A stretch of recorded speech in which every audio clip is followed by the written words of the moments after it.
What's up, squad? This is Brandon from the Bantu Sun. Thank you so much for joining me today. So, I want to talk about a great African success story in the making, and that is from the country of Zimbabwe. So, President Emerson Mnangagwa has been making some great moves within that country. And, it's so easy for some of the countries in Africa trying to do the right thing the right way to get lost in the sauce, so to speak, because there are some heavy shakers and movers economically and militarily on the continent that are really making bold moves, such as Prime Minister Abiy Ahmed of Ethiopia. But I like countries like Zimbabwe because although President Abiy Ahmed is making a lot of waves and getting a lot done, it's these countries such as Zimbabwe. I will hearken Ethiopia more to a country such as Germany during its rise of the 20th century and the late 19th century, as they're really just carving out their space um, through the forge of fire to build their nation through war, through internal strife and struggle, through force, really heavy handedly. A country like Zimbabwe is more akin to your Asian tigers, slowly, quietly implementing step by step economic reform process to get it to its desired goals of development. And usually when I hear this president Managwe talks, he's talking about development. And I find it very interesting. Like these are some examples of the bold moves. So as many people know, Zimbabwe it went from what some would consider the breadbasket of Africa. It was considered this because it has a relatively small population of less than 20 million people, but it was a relatively highly arable country, which allowed it to be a great agricultural exporter on the continent. And it was under British rule, and of course, the country became uh, pretty much ruled by its white minority, less than 5% of the population, but they ruled it under the name of Rhodesia after the famed British entrepreneur, explorer, investor Cecil Rhodes. So, under the name Rhodesia, this is kind of the 60s and the 70s. It was Africa breadbasket. And of course, the great famed leader Robert Mugabe, President Mugabe, rose to prominence in the country under the ZANU PF party, ZANU Zimbabwe African National Union Party. They took over Zimbabwe and they made and he did it from a point of um, a Pan African or African nationalist point of view.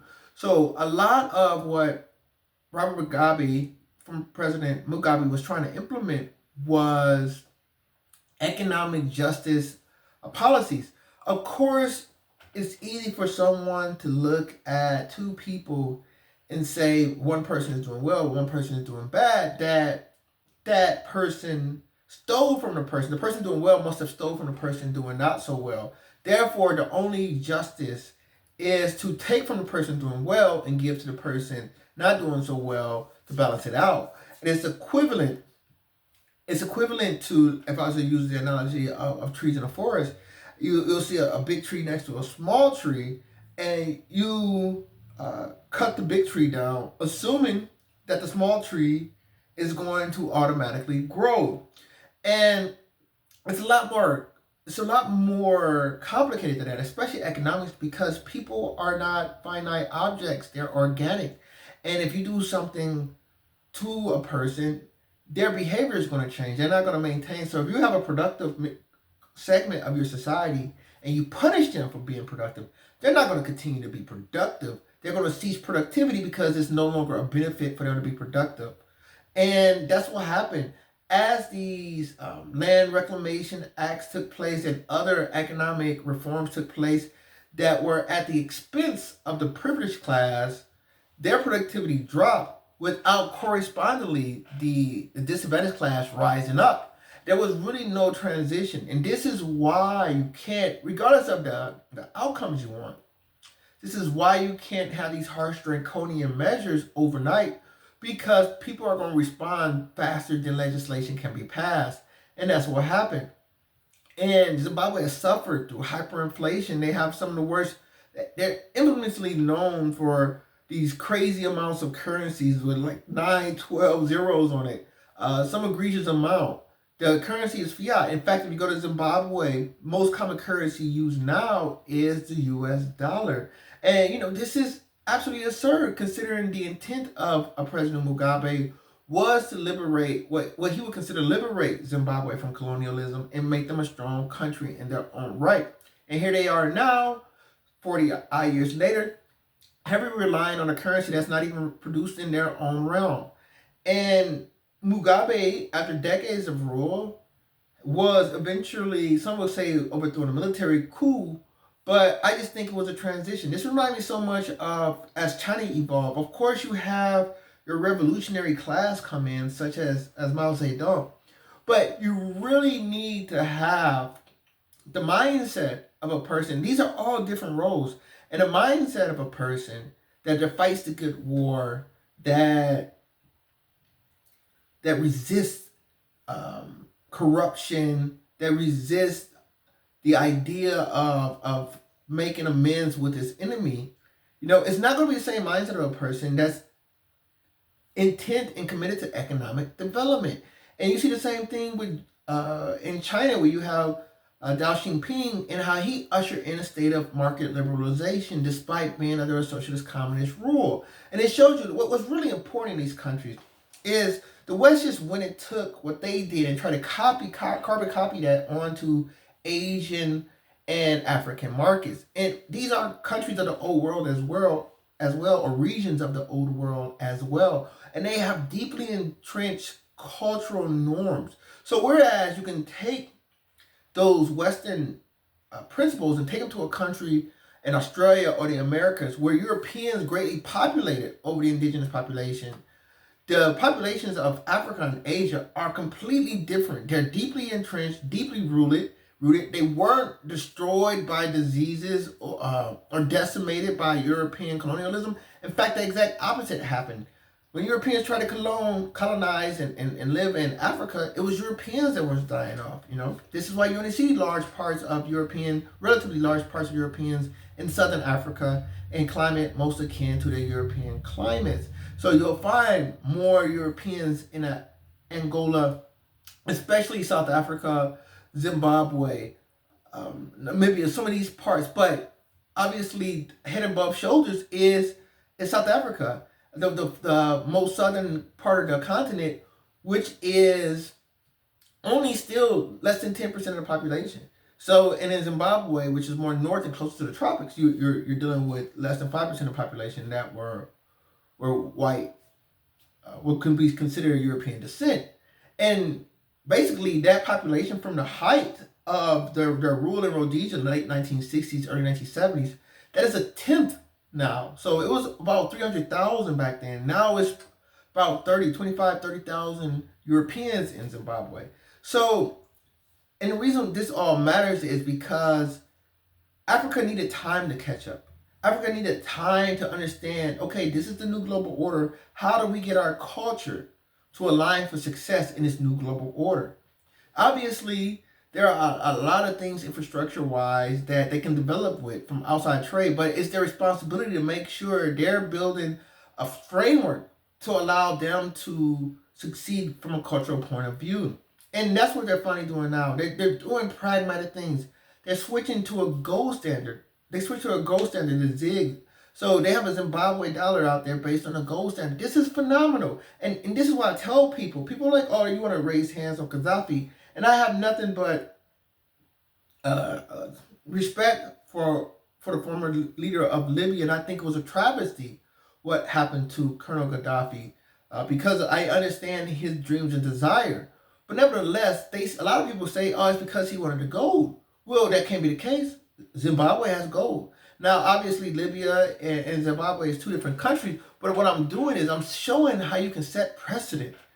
Zimbabwe has shown how a country, and I wouldn't recommend this for a country that don't produce gold. Zimbabwe is a gold producer.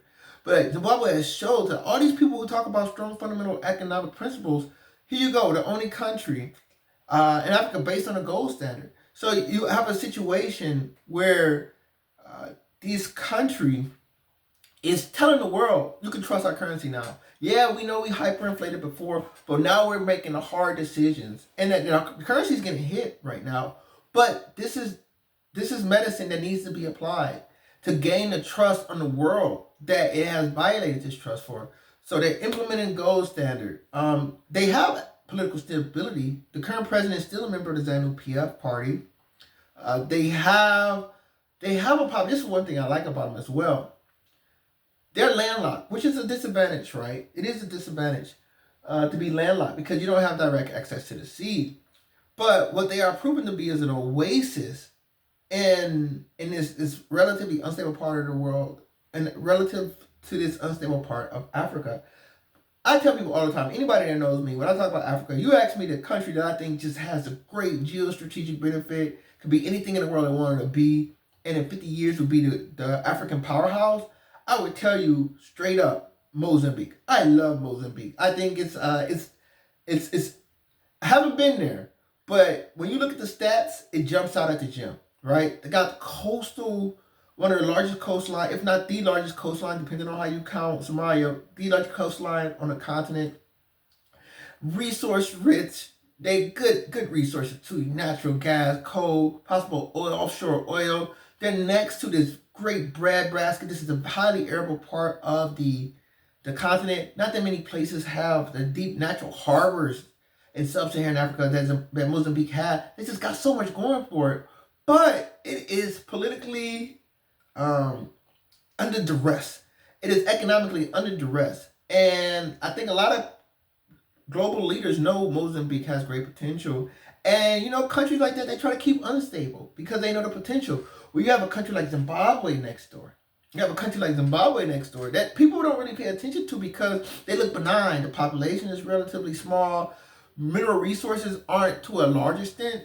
But it's great opportunity, and that's why it's great opportunity. So much about economic development is just having the room and the space to grow. That ability to grow, as I always compare Germany growing to America growing. America was able to grow and flourish so much because it was next to Canada and Mexico. Germany was between major empires, Russia, Poland, Lithuania, Austria-Hungary, Napoleon's France. So Germany was always, when it tried to grow, it was always faced with confrontation. Whereas America, it was able to grow and flourish because it wasn't as a competitive environment, but they were still plugged in, right? They were able to fight the world wars, but not fight them at home. And these was a benefit because America was able to maintain that productivity, relatively speaking. The same thing, you got a situation with Zimbabwe. They really got these great opportunities surrounded by these amazingly rich countries and natural resources, whether it's the Congo, Zambia with the copper, Mozambique with the shoreline, and South Africa for capital investment and technology transfers. So it's so many things that this part of the world can offer. And Zimbabwe don't have a large population. And unlike a lot of parts of Africa, it's not going to experience this crazy population boom. In 2050, the population is still going to be relatively small, less than 50 million people. So they're not going to have this crazy demand on resources or this desire to create jobs, but they're going to have a lot of export opportunities. And usually I tell people, when you see a country growing, are they open to markets? And I think a lot of country solutions is partner with America to some extent. But when you look at Zimbabwe, I don't think they need to partner with America because so much of what they have is in competition with America. So they're an agricultural nation. And what are their agricultural products? Mostly are not tropical. Their products are things like tobacco, maize, cotton, things that can be grown in America. There's really no value add. The value add is the relationships they've already built, and they're really harnessing and driving them home. Places like China, which is rich in human capital, it would allow Zimbabwe to receive industrial infrastructure or manufacture goods at a low price because they'll be able to trade their their surplus food or their gold. Asians love gold. So Zimbabwe has a great trade capacity with China. Another country, I think the Middle East kingdoms. I'm really not a big fan of Middle East countries doing business in Africa, because I see the havoc they cause in places like Sudan, the Sahel, Somalia. Hey, I've seen the damage that these countries do. A lot of these countries in Africa with this chaos on the northern and northeastern coast, a lot of them have money and funding from the Middle East and the Arab kingdoms, such as Saudi Arabia, UAE, and Qatar. And so, but these countries really have no business. Zimbabwe is not known for a Muslim population, but they do have business because of the resources. Um, Dubai positions itself as a financial center of the Middle East and African region. So it's a great banking opportunities, investment opportunities working with UAE.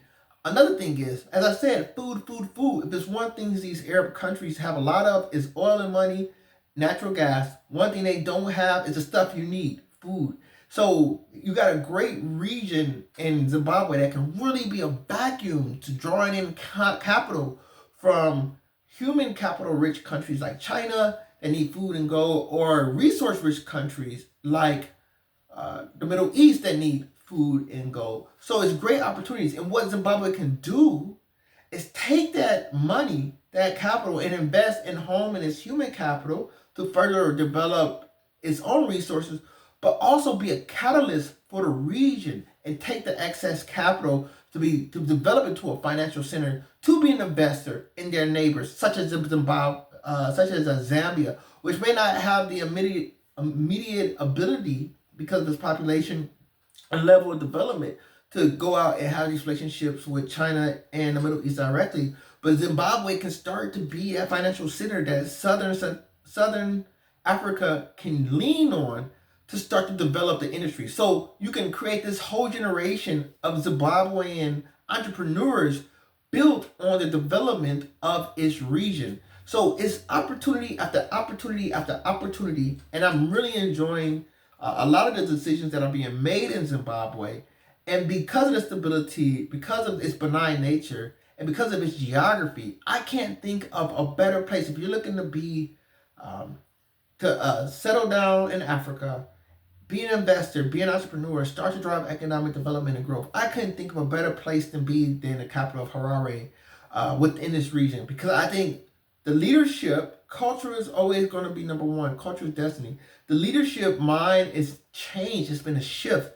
And they really want to develop this part. They really want to develop Zimbabwe. And the opportunities are so prevalent within this region and outside of Zimbabwe. So this is possibly Africa's next tiger. And I'm really interested in this country. So love to hear your thoughts. Comment below if you have any insights. We'd love to hear it. Make sure you like, share, subscribe if you enjoy the content. And until next time, take care. Bantu up.